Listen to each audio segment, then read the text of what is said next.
C'est à plusieurs mètres sous terre, au cœur des vestiges de la rotonde, que les archéologues viennent de faire l'une des plus grandes découvertes du chantier. Dans une petite cour entre la sacristie et le chevet de la cathédrale, se cachait depuis des centaines d'années un véritable trésor. On a ce chapiteau-là, par exemple, qui est tout à fait remarquable, avec ses systèmes de représentation végétale, avec le fût de la colonne, et compris avec son petit support, sa petite base. Et on retrouve aussi un autre chapiteau ici, exactement dans l'alignement, dans sa disposition d'origine, avec sa base et son fût. Une découverte qui révèle de précieux indices sur l'utilisation de ces lieux au XIe siècle.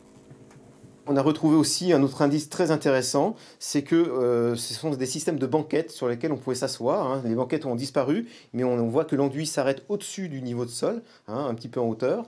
Et ces banquettes sont en rapport avec l'utilisation de cet espace par les pèlerins qui venaient de très loin et qui faisaient plusieurs dizaines, plusieurs centaines de kilomètres pour venir se recueillir sur le tombeau de Saint-Bénigne.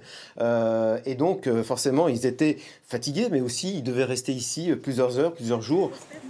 Désormais intégrée au futur plan de visite pour le public, cette découverte rebat également les cartes concernant l'histoire de ce monument unique du patrimoine.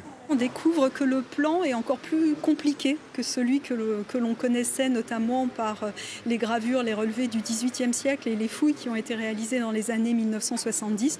On a encore un plan plus compliqué qui évoque et permet de réinterpréter toute la liturgie qui se faisait à l'intérieur de cette rotonde. Encore dans sa phase d'assainissement, le chantier de la rotonde livre de nouveaux secrets, mais garde aussi ses mystères. La découverte de cet escalier, similaire à ceux de la mosquée Sainte-Sophie à Istanbul, questionne les archéologues.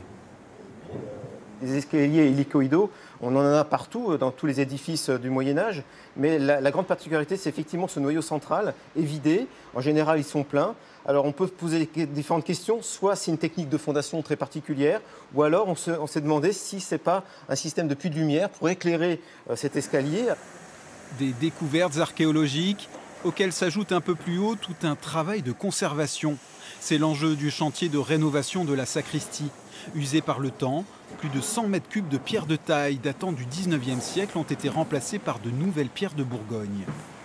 On est obligé de démonter complètement certaines parties, c'est le cas de ce pignon. Vous voyez donc la partie triangulaire qui est devant la charpente et qui a été entièrement démontée et qui est en ce moment entièrement remontée avec des pierres neuves intégralement par exemple pour l'entourage de cet oculus circulaire.